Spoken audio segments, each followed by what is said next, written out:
오늘 우리가 살아가고 있는 시대는 예수님이 재림이 가까운 시기입니다. 우리의 원수 마귀는 자기 때가 얼마 남지 않은 것을 알기에 우는 사자같이 한 사람이라도 더 삼키려고 발악을 하고 찾아다니고 있습니다. 그러므로 지금은 과거 어느 때보다도 매우 어두운 시대입니다. 이것을 증명이라도 하듯 신문, TV, 방송 매체들은 매일같이 세상에 일어나는 어두운 소식을 끊임없이 전하고 있습니다. 여러분, 이런 때 세상에 관심을 두고 살면 안 돼요. 세상에 관심을 가지고 날마다 TV, 방송 앞에 나오고 있으면 골치가 아파요. 살 맛을 잃어버립니다. 그리고 마음의 평강을 잃어버리고 육신도 마음도 병까지 들 것 같아요. 좋은 소식이라고는 없어요. 이럴 때일수록 예수 믿는 사람들은 이 세상보다 하나님의 나라에 관심을 가져야 되는 줄로 믿습니다. 신문을 보거나 TV 앞에 앉아있는 것보다도 성경을 읽고 묵상하고 기도하면서 주님과 더 가까이 하는 삶을 살아가야 될 줄로 믿습니다.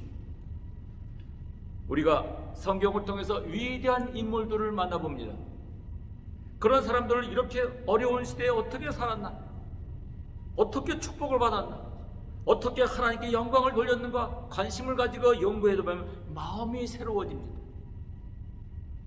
그렇게 하다 보면 신앙도 성장하고 심령은 점점 윤택해지는 것입니다. 기쁨과 감사와 평강이 넘치게 되고 하나님을 기쁘게 하면서 나 자신도 즐겁게 살고 싶은 마음을 갖게 되는 것입니다. 신앙생활은 곧 변화와 성숙을 지향하는 것입니다. 끊임없이 변화되어야 합니다. 그러나 변화가 늘 좋은 방향으로만 가는 것이 아닙니다. 분명히 사람이 달라지기는 했는데 잘못 달라지는 경우가 많습니다. 그래서 우리의 변화가 성숙을 향하여 이루어져야 한다는 것이죠. 그래서 변화와 성숙은 함께 가야 하는 것입니다. 변화하지 않으면 변화를 당하고 맙니다. 우리가 변하지 않는다고 세상이 정해져 있는 것이 아닙니다. 세상은 끊임없이 변하고 있습니다. 변화의 주체가 안 되면 변화의 대상이 되는 것은 너무나도 당연한 것입니다. 변화하지 않으면 변화를 당합니다. 사람에게 있어서 마음은 보이지 않는 매우 중요한 요소입니다. 옛부터 그래서 사람들은 마음이 어디에 있는지는 모르지만 중심에 있다라고 생각했습니다. 중심에 있다. 삶에 지치고 힘겹고 어떤 벽을 느낄 때 사람들은 가슴에 손을 대면서 마음이 답답하다라고 말합니다. 머리에 손을 대는 것도 아니고 배를 쏟아 넣는 것도 아닙니다. 몸 중앙에 손을 갖다 댑니다. 기쁨이 오고 평안이 있을 때 혹은 실타래와 같이 엉켜있던 문제가 술술 풀 때 사람들은 역시 손을 몸 중앙에 갖다 댑니다. 마음이 맷돌같이 무거울 때가 있고 마음이 새털같이 가벼울 때도 있어요. 마음이 무거운 것은 삶이 무거운 것이고 마음이 가벼운 것은 삶이 즐겁고 가벼운 것입니다. 보이지 않는 마음은 한 사람의 중심을 차지하고 있습니다. 마음은 인격의 중심이고 삶의 중심이며 믿음의 신앙의 중심인 것입니다. 마음이 괴팍한 사람이 있는가 하면 마음이 신사적이고 매우 좋은 사람이 있습니다. 어떤 일로 마음에 감동이 일어나면 감동이 일어나는 사람이 있는가 하면 마음에 감동이 전혀 없는 사람도 있어요. 하나님은 사람을 움직이시고 그 사람을 움직이기 위해서 사람의 마음을 움직이십니다. 하나님의 움직임을 받는 사람이 바로 하나님의 사람인 것입니다. 하나님과 상관이 있는 사람이죠. 하나님은 성경 말씀으로 선지자를 통해 들려주시는 말씀으로 성령의 감동으로 사람들의 마음을 움직이십니다. 모든 성경은 하나님의 감동으로 된 것으로 교훈과 책망과 바르게 함과 의로 교육하기에 유익하니 이는 하나님의 사람으로 온전케 하며 모든 선한 일을 행하시기에 온전하게 하려 함이라 라고 말씀하고 있습니다. 온전하게 하려 함이라. 여러분, 제가 항상 강조하는 것이 있어요. 그것은 마음의 중요성입니다. 마음의 중요성. 우리가 중요하게 생각하는 로마서 12장의 말씀이 뭐라고 합니까? 너희는 이 세대를 본받지 말고 오직 마음을 새롭게 함으로 변화를 받아 하나님의 선하시고 기뻐하시고 온전한 뜻이 무엇인지 분별하도록 하라 라고 말합니다. 분별하라는 것입니다. 어쩌면 우리의 그리스도인 됨은 마음의 변화에서부터 시작되는 것입니다. 우리말 속담에 마음이 떠나면 몸도 떠나면 마음도 떠난다고 말이 있지 않습니까?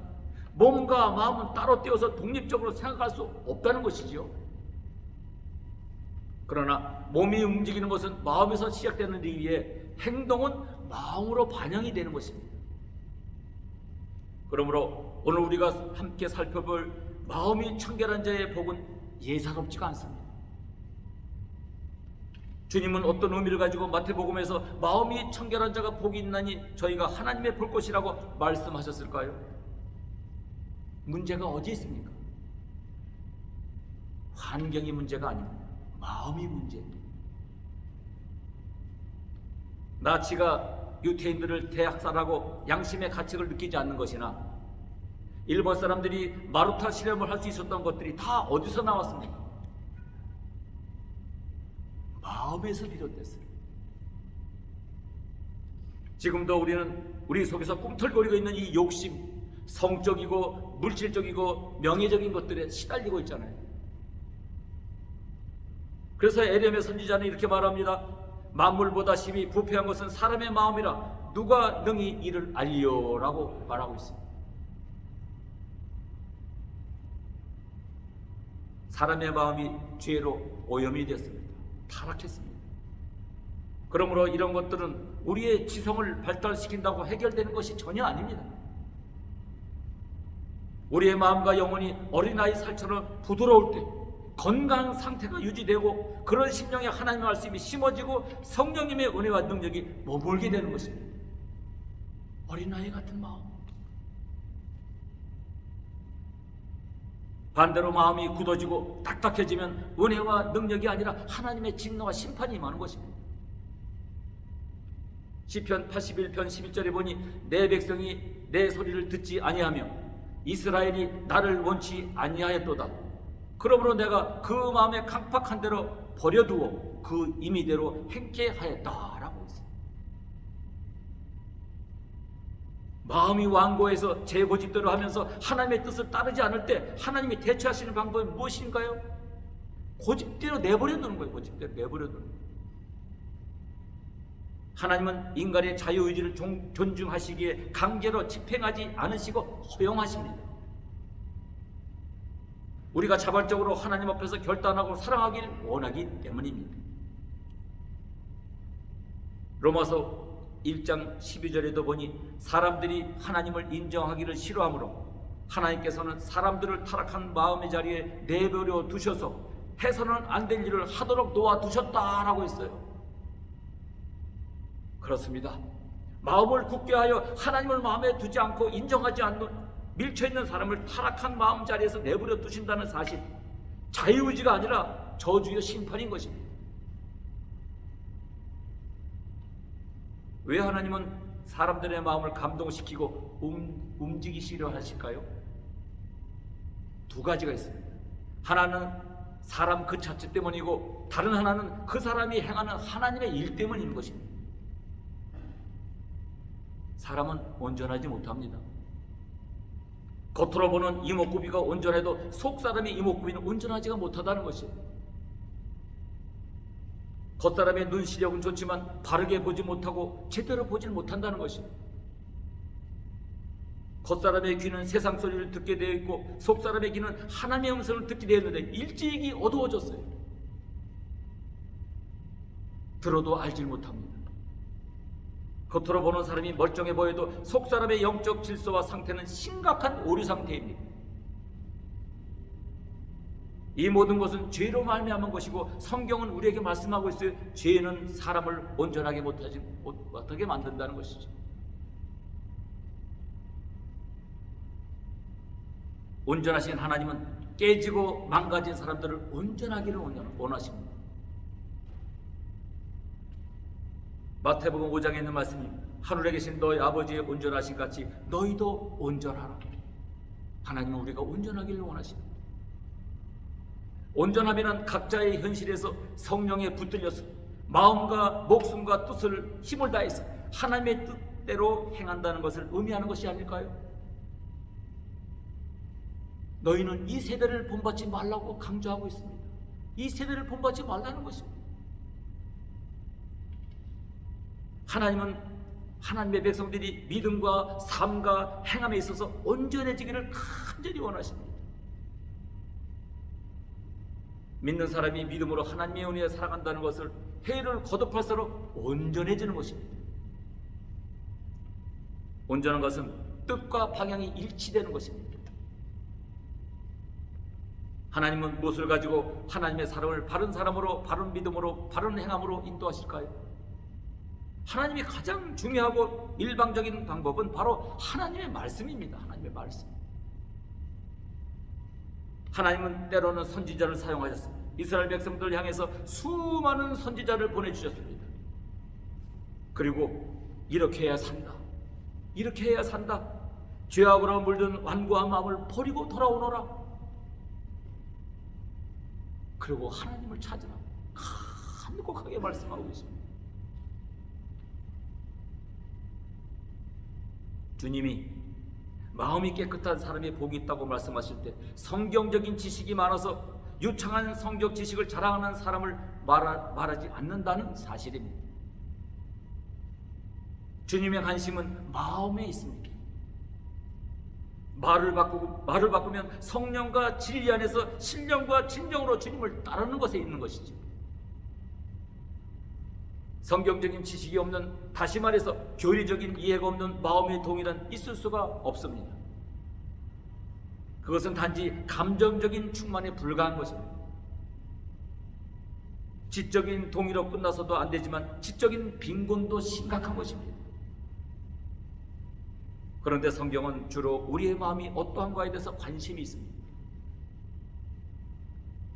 성경에서의 마음은 인격의 중심입니다. 마음은 단순한 감정을 느끼는 것만이 아닙니다. 마음은 사람의 존재와 인격의 중심입니다. 그러므로 마음이 청결한 자는 복이 있다는 이 말씀은 우리의 삶에 문제가 일어나는 곳이 어디인가를 통찰력 있게 꿰뚫어 보신 말씀, 귀한 말씀이에요. 주님은 이것을 이렇게 말씀하신 바 있어요. 음식법에 대해서 왈가왈갈 바리새인들에게 주님 말씀하십니다. 마음에서 나오는 것은 악한 생각과 살인과 간음과 음란과 도적질과 거짓 증거와 해방이니 이런 것들이 사람을 더럽게 하는 것이요 씻지 않은 손으로 먹는 것은 사람을 더럽게 하지 못하니라 라고 했습니다. 하나님께서는 성경 말씀과 말씀 선포를 통해서 사람들의 마음을 움직이십니다. 말씀에는 사람들의 마음을 움직이는 놀라운 힘이 존재합니다.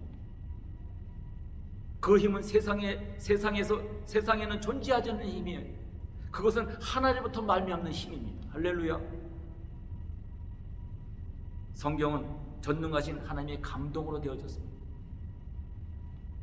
성령의 감동으로 되어졌다는 말의 원뜻은 하나님이 호흡하셨다, 숨을 쉬셨다라는 것입니다. 하나님은 태초에 사람의 겉모양을 땅의 흙으로 빚으시고 그 속에 하나님의 숨을 불어 넣으신다고 말하고 있습니다. 전에 한국에서 역사 전시회에 가서 작은 토들을 본 적이 있습니다. 흙으로 빚은 사람의 인형, 동물, 개, 돼지, 각각의 토들을 봤습니다. 하나님이 이렇게 빚으시고 오직 사람에게만 하나님의 숨을 불어넣어 주시구나. 사람이 움직이기 시작하고 마음이 움직이기 시작하고 영이신 하나님과 영적 교제가 시작되었구나. 하나님은 흙으로 빚으신 사람에게 하나님의 영적인 생기를 불어넣으시고 또 한편으로는 하나님은 글로 적힌 성경과 말로 선포하신 말씀 속에 하나님의 영적인 기운인 숨을 불어넣어 주셨구나. 하나님의 사랑과 하나님의 말씀이 만나면 하나님의 생명과 감동이 그 말씀을 통해서 사람들에게 들어가는 것입니다. 히브리서 4장의 12절의 말씀입니다. 하나님의 말씀은 살았고 운동력이 있어 좌우에 낯선 어떤 검보다 예리하여 혼과 연과 및 관절과 골수를 찔러 쪼개기까지 하니 또 마음의 생각과 뜻을 감찰하느니라. 아멘. 모든 것을 알고 계신 하나님, 오늘 우리가 말씀을 목숨처럼 붙들어야 할 이유가 어디 있습니까? 말씀을 내 마음에 버리는 순간 다른 것들이 내 마음에 다 차지하기 때문에, 그리고 점점 완강한 암소처럼 되어갈 것이기 때문에, 우상과 완전히 연합할 가능성이 있기 때문에 매일매일 말씀으로 하루를 시작하고 말씀과 더불어 살겠다는 각오를 하시고 하나님의 도움을 구해야 될 줄로 믿습니다. 그렇지 않으면 우리도 언제 암소가 될지 아무도 모르기 때문에, 살아계신 하나님의 말씀은 사람들의 마음을 움직입니다. 1900년경에 한국에 온 미국의 선교사가 마침 불기 시작한 회개와 대부흥의 불길을 목격했다고 해요. 그때 개성에는 백사겸이라는 맹인이 살았습니다. 아버지는 2살 때 여의고 9살 때 열병으로 실명을 했습니다. 1년 후 어머니가 세상을 떠났어요. 졸지에 고아가 된 그는 거지가 되어 그걸로 연명을 하게 되었습니다. 나중에 복수를 배워 점치는 직업을 갖게 되었어요. 그리고 서울의 어느 근교에서 유명한 점술가가 되었어요. 그런데 어느 날 낯선 방문객으로부터 빨간 표지의 전도지를 받게 되었습니다. 작은 책자를 받는 순간 그 손이 썸뜩하여 부인에게 던져버렸다고 그래요. 마음이 편치 못하고 불안한 나날을 보내는 어느 날 꿈속에서 그 책을 읽으라 하는 말을 듣게 되었다고 합니다. 눈이 보이질 않으니 아들에게 복음서를 읽게 했습니다. 말씀을 듣는데 감동이 오고 뜨거워지고 막 콧물을 흘리기 시작해요. 그리고 예수를 믿게 되었어요. 그리고 결국 복음의 전도자가 되었어요. 그는 사복음서를 눈으로 읽지도 않았는데 아들이 읽은 그 말을 들은 것은 사복음서를 전체를 암송하는 믿음의 종이 되어서 전도자가 되었어요. 할렐루야. 하나님은 여전히 지금도 여러분에게 말씀하십니다. 하나님 말씀이 여러분의 심령에 은혜를 남기고 있습니까? 여러분의 마음이 지금 하나님 말씀으로 움직이고 있습니까? 그 말씀과 은혜가 아직도 내게 살아계시다는 것을 여러분 느끼십니까? 저는 하나님으로 말미암아 마음이 움직이는 사람들의 이야기를 들으면 눈물이 납니다. 저는 제 자신이 하나님 앞에 제 감동의 눈물샘이 마르지 않기를 간절히 기도하고 있습니다. 저는 제 자신이 하나님 앞에서 그 말씀의 은혜와 감동이 사라지지 않기를 간절히 소원하고 있습니다. 우리의 기계적인 삶을 멈추게 하고 하나님의 삶으로 온전케 만들어요. 말씀으로 말미암아 마음의 움직임이 강하게 살아있는 사람은 아직도 하나님을 경험하는 사람입니다. 하나님의 말씀이 마음에 들어와 하나님이 나를 움직인다는 이 감동을 경험하고 사모하시는 여러분들이 되시기를 간절히 소원합니다.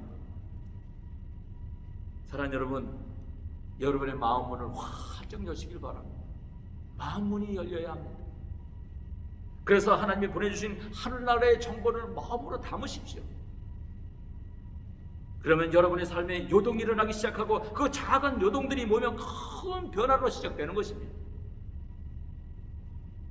우물랑 개구리처럼 좁은 세계 속에 닫혀있는 마음으로 아웅다웅할 것이 아니라 큰 세계 열린 역사를 보면서 크게 생각하고 크게 꿈꾸고 그 꿈을 향해서 기도하며 달려가시는 여러분들이 되시기를 바랍니다.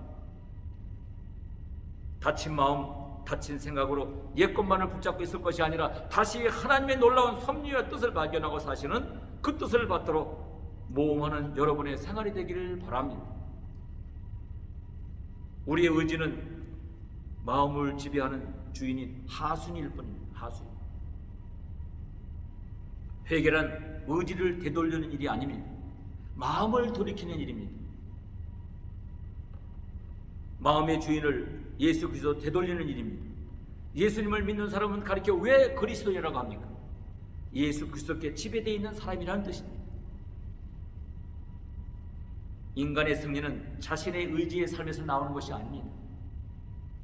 하나님의 능력과 약속을 믿고 하나님을 바라본 믿음의 열매인 것입니다. 사랑하는 여러분, 우리의 전인격이 하나님을 향해서 열려지고 온 마음과 정성을 다해서 그분을 경배하며 기뻐하며 그분이 원하시는 삶을 살아가시기 위해서 마음을 쓰시는 것은 마음이 청결한 사람이라고 성경에 말하고 있잖아요. 그리고 그렇게 마음이 청결한 사람들은 하나님을 보는 축복을 누리게 된다는 것. 믿음의 눈으로 오늘 지금 나의 삶의 현장에 역사하시는 하나님을 볼 수 있는 것이, 그리고 지체들의 삶 속에 살아계신 하나님을 보게 되는 것입니다. 그리고 주님 다시 오시면 그때는 거울로 보는 것이 아니라 얼굴로 대면해서 보게 될 것입니다. 마음이 우리의 인격이 모든 것이라면 마음이 청결한 것은 온 인격이 주님을 향해서 모아지는 것이라는 것을 기억하시기를 바랍니다. 그러므로 우리는 마음이 청결한 것과 성령 충만한 것이 다른 것이 아니라는 것을 깨닫게 됩니다. 날마다 우리의 마음을 주님으로 가득 채워가시는 여러분의 삶이 되기를 간절히 소원합니다. 특히 매일의 삶 속에서 마음을 주님으로 가득 채워서 사람들에게 평강을 나눠주는 여러분들의 삶이 되십시오. 어떻게 우리의 마음을 완고하지 않게 부드럽게 할 수 있나? 우리가 그렇게 하려고 노력해야겠지만 무엇보다도 성령 하나님이 역사해 주셔야 하는 것입니다. 에스겔 36장 26절에 하는 말씀입니다. 너희에게 새로운 마음을 주고 너희 속에 새로운 영을 넣어주며 너희 몸에 돌 같은 굳은 마음을 없애고 살갗처럼 부드러운 마음을 준다라고 에스겔은 기억하고 있어요. 그래서 기도해야 합니다. 성령님이 우리의 마음을 주장하시도록, 또한 우리가 전도하려는 마음이 영적 목마름을 주시도록 간절히 기도해야 합니다.